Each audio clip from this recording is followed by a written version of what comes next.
How did I manage to live with avascular necrosis of the left femoral head for the past 15 years and counting? Hi, my name is Victoria and I am 22 years old, and this is my diary of my experiences living with a dislocated hip bone at such a young age. I have been going through 15 years and counting of chronic hip pain. I have tried everything: anti-inflammatories, physical therapies, MRIs, x-rays, heat, cold, massage therapies, sleeping on my back, changing my diet, exercising, resting, sleeping on a hard floor, changing my bed, meeting different orthopedic doctors, CBD oil, and finally tramadol, which was prescribed by a doctor. When all of this no longer worked, I knew it was time for me to get my total hip replacement surgery done, because the last time I met with an orthopedic doctor, he told me to try and hold on for an extra years till I get a little older, because at that time I was just 17 years old, and this kind of surgery most times are done on elderlies from like 30 to 50 years upwards, and then I was just 17. My story is absolutely not medically advised, as it is strictly my own story and experiences, and because people's tolerance for pain differs. The doctors diagnosed me with avascular necrosis of the left femoral head, and this is the death of bones due to lack of enough blood supply. It is also known as osteonecrosis, as it can lead to tiny breaks in the bone and cause the bone to collapse and sometimes shrink in size and in length. Most times actually. It can be caused by different reasons, like fatty deposits in the blood vessels, certain diseases like sickle cell anemia, overuse of steroids or alcohol. In my case, joint and bone trauma. I remember getting stuck in the middle of a Lagos highway while I was trying to cross to the other end of the road. I was trying to cross, and I just got this muzzle pull that I usually do get, and the pull happens. When it happens, I just get stuck at a position for a few seconds before I'll be able to arrange myself and try to move the leg carefully to take a step. And this happened on a highway in a hot afternoon when cars are like driving everywhere. And then I was just stuck in the middle of the road. I didn't know what to do. I couldn't move. I couldn't do nothing. I don't know.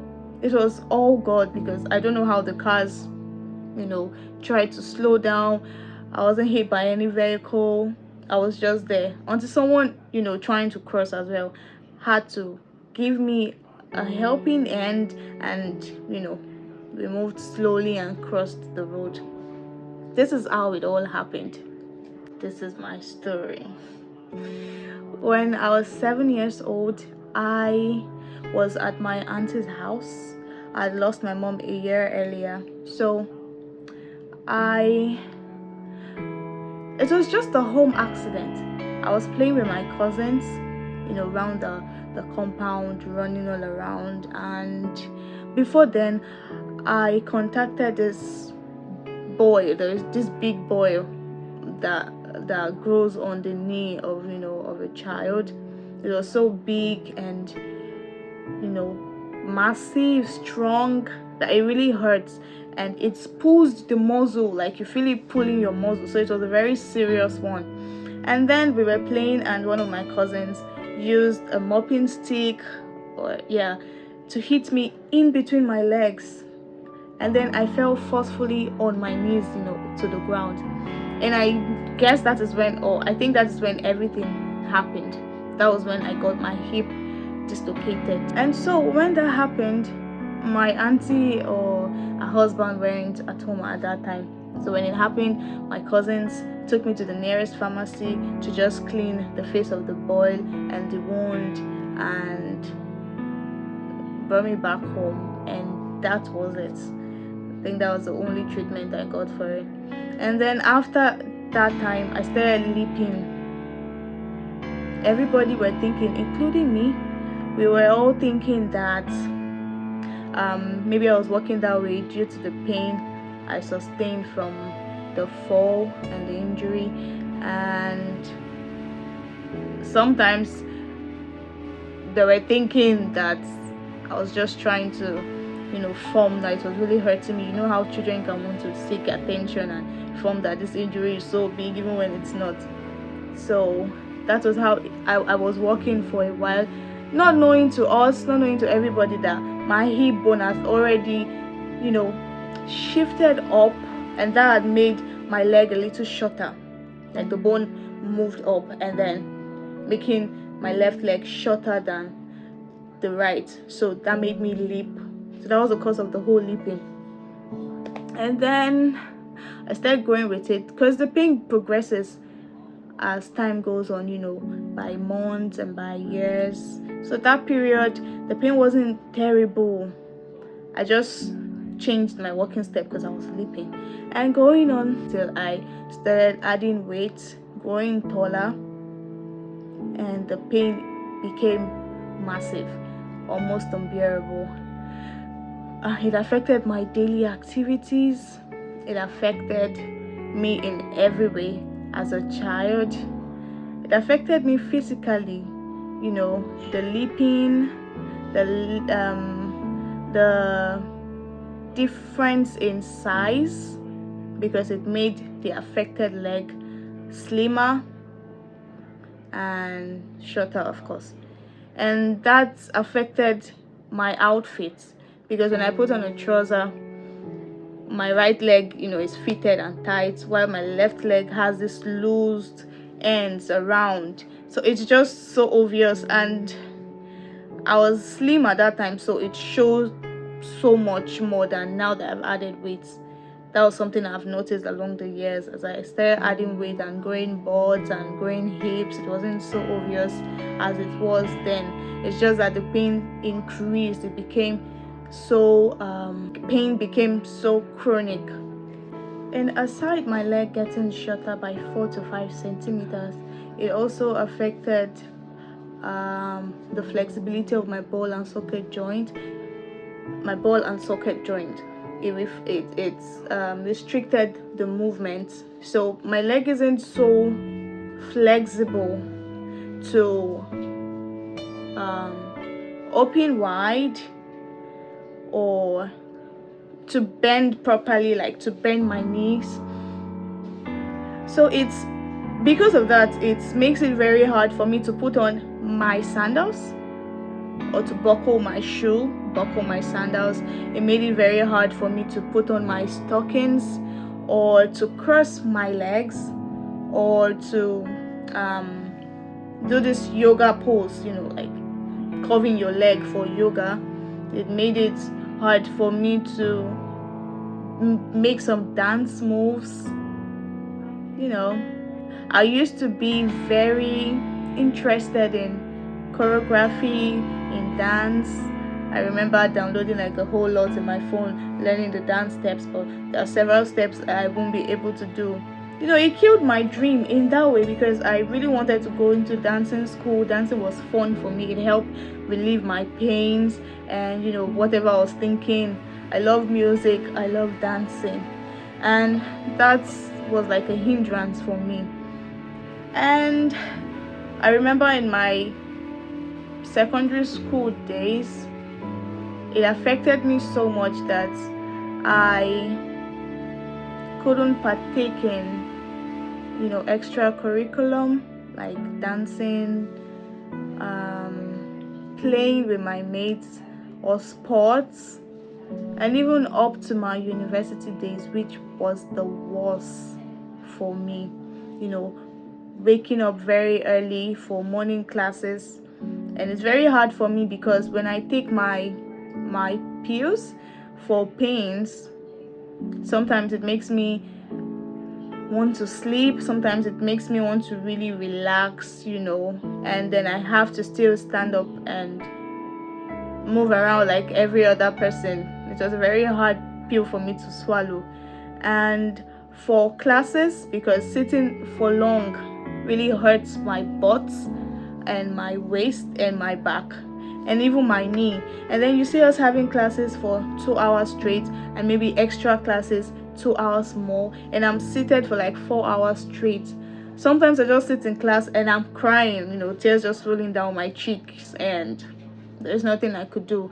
Or during projects, during practicals in the lab, you have to stand like all through. During my projects, practical periods were the most terrible, because I had to stand from 8 a.m., 9 a.m., 10 a.m. to like evening, running, doing a lot of experiments. And I don't like being in the state where I get pitied. I don't like to be pitied. So I never used my sickness to gain attention or favors from my mates or from any of my lecturers. So I try to do what I have to do. I have to stand just like the rest of the students. I had to wake up and come for morning classes just like the rest. People in school didn't even know about my issues except the very close friends that I had. And it was like during my final year days, during the practical project period, where it was too much on me, and that was the period I started using my crutches because I needed an extra aid to move around. So it has affected me in that way. But the good part is, while I was timid to do the fun part, especially in my secondary school, while I was timid to do the fun parts, I invested more of my time into academic stuff like debates, quizzes, speeches, stuff like that. And I remember in my secondary school days, I was the head girl, and I was going for the whole debates and quizzes with other schools, and that was what I was known for. And it's really affected me in my university days. At 100 level, of course, the pain was there. At 100 level, I was during PD, because I did pre-degree program. I was 17 then, and then at 100 level, I was 18 years old. Then 200 level, 100 level to 200 level, I was doing great, very great.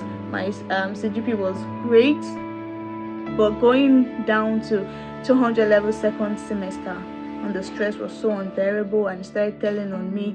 I would be in school walking around, for classes to classes, going for practicals, standing for hours, sitting for hours, and then I don't even find myself eating all of those hours. And then I get back home by say past 6, almost 7, and all I want to do is just take my bath and sleep. There's no extra time for me to want to study. There's no extra time for me to want to eat proper. I mean, it just wasn't easy. I just found my grades going lower, my attention in classes diminishing, and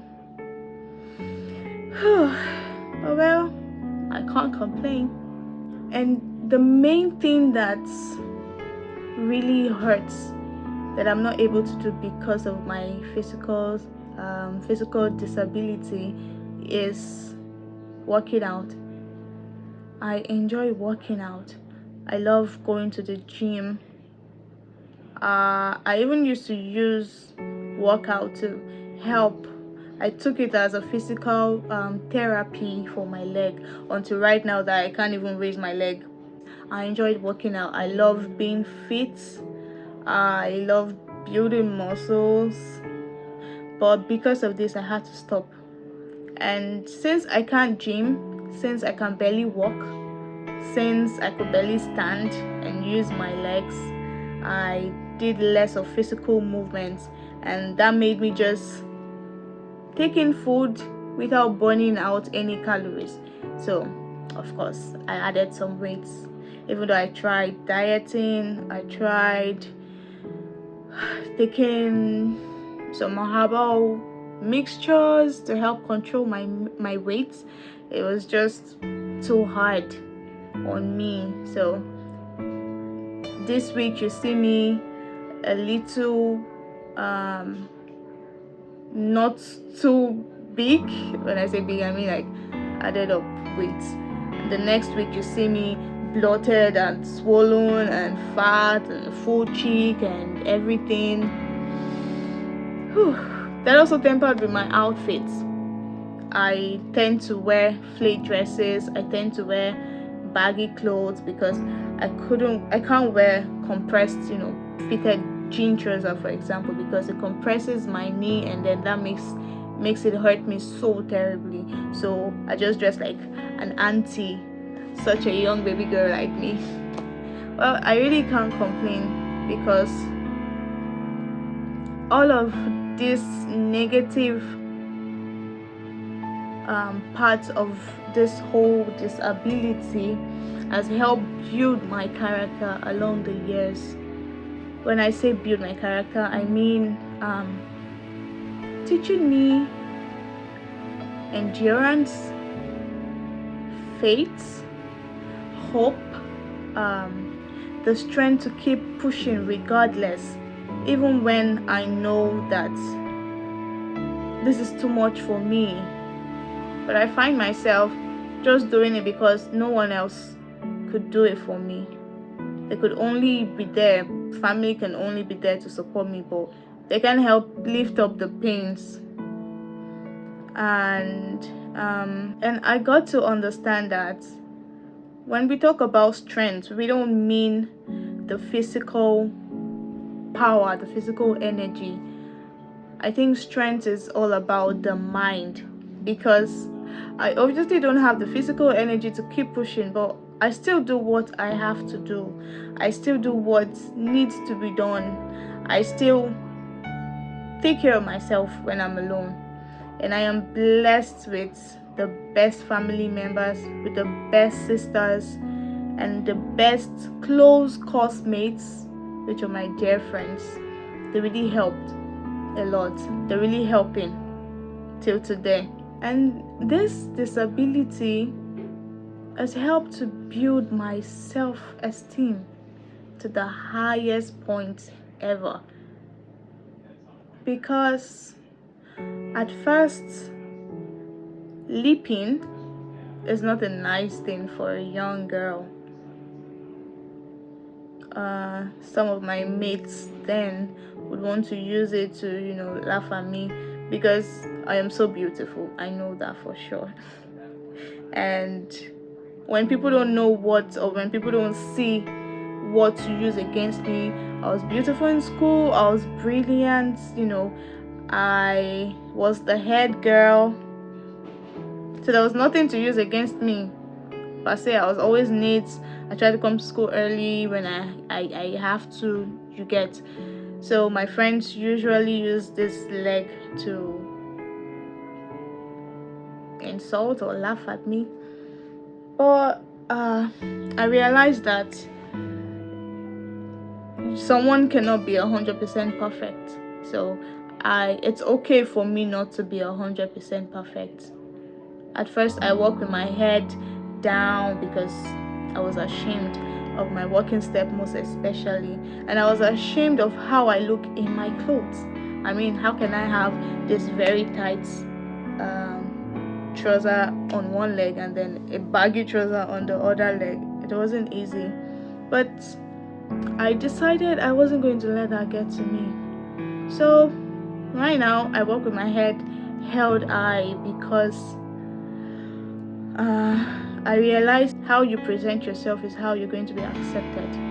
So I walk with my head held high, and pride, people call it pride, I call it high self-esteem. So that's a good one for me. I mean, I learned the hard way, and I don't think nothing in this life could ever make me lose my self-esteem. I know I've gone through different kind of abuses. I've taken in or accepted some treatment that I don't deserve, some treatment that I wasn't supposed to accept. But it's fine to learn the hard way, and lucky me, all of this happened in my very early stage of life. I mean, I'm just 22 and I've already learned most of what I think I need to learn in this life. So I'm good to go. So my world view is that we should be kind to one another. We should be patient with people because we really don't know what they're going through. We really can't fathom the kind of pain they go through. They really can't explain how much pain they go through.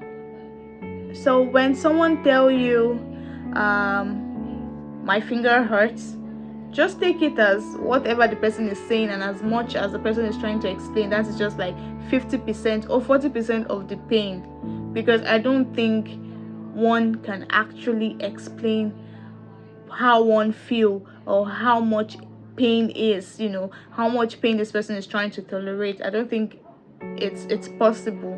So everybody are going through one shit or the other. If they don't tell you, you might not know. I know physically I don't look like what I go through. People be like, maybe when they find out just of recent, and they be like, oh, I never knew you were going through this, or I never knew this was going on with you, I never knew this was going through you. And then I'll be like, well, that's the prayer. We pray not to look like what we go through. So be kind to people. I owe my most sincere gratitude to my very dear classmates in the university. You guys are the best. I would really love to call names, but starting to call names would take so much minutes in my video. But yeah, I'll call my very close friends: Sade, Esther, Mary, Samuel, Peter, Ogbe, and the rest of you. I'm so grateful for trying to put me through, lift me up when when it's almost like I can't lift myself up. They are there. You call me, you check on me, you come pick me to school sometimes, you cover up for me. I remember I was almost going to drop a semester in my 100 level because I was going through a massage therapy that took almost 3 months. But my mates cover up for me. They were sending me notes, they were taking attendance for me, they were sending me assignments, they were helping me with some of my assignments. So I was able to meet up for exams well prepared. Thank you so much, my friends. And to my very good lecturers, the ones that I'm very close with, the ones that really helped me one way or the other, to my HOD, and to my supervisor, I want to thank you so much, Dr. Emmanuel Amlabu. He made my project so easy. I wouldn't say easy, but he was a very understanding supervisor. He put me through, he talked to me about life, he explained to me why I need to keep pushing and why I shouldn't let this weigh me down. He let me rest when I need to. He understood my situation and he helped me tame it while still doing what I had to do. I'm very grateful to you, sir. And of course, to my lovely family, to the best family I could ever ask for. To my father, to my stepmom, to my darling, daring sisters, Juliet and Dorcas. These people have been my pillar,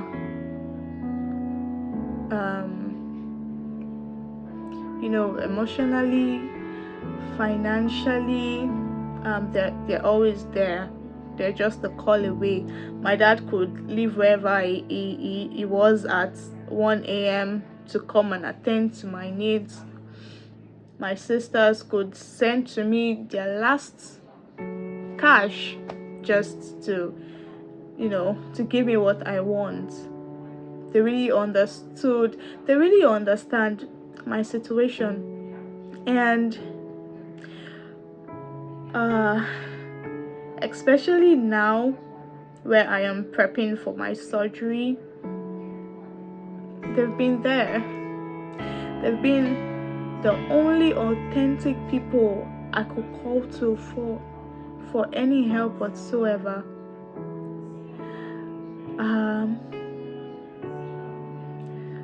From taking me to the hospital, taking me to see my doctors, paying for my surgery, getting everything I need.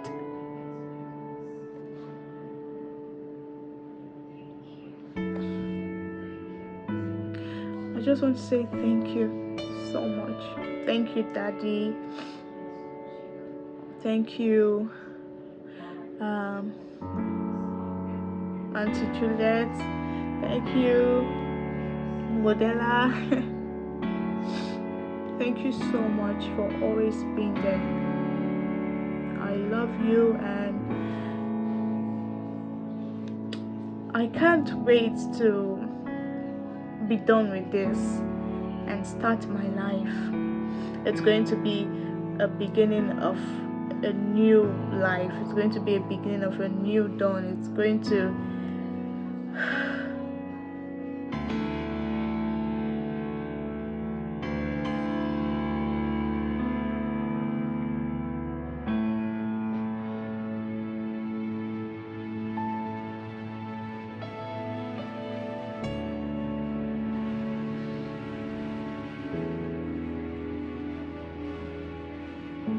clearly, sharing my story has the potential to help somebody else feel less alone. Our stories are powerful because they evoke compassion even among strangers. We also create opportunities to understand others better and to cultivate empathy towards them. My name is Victoria, and this is my story.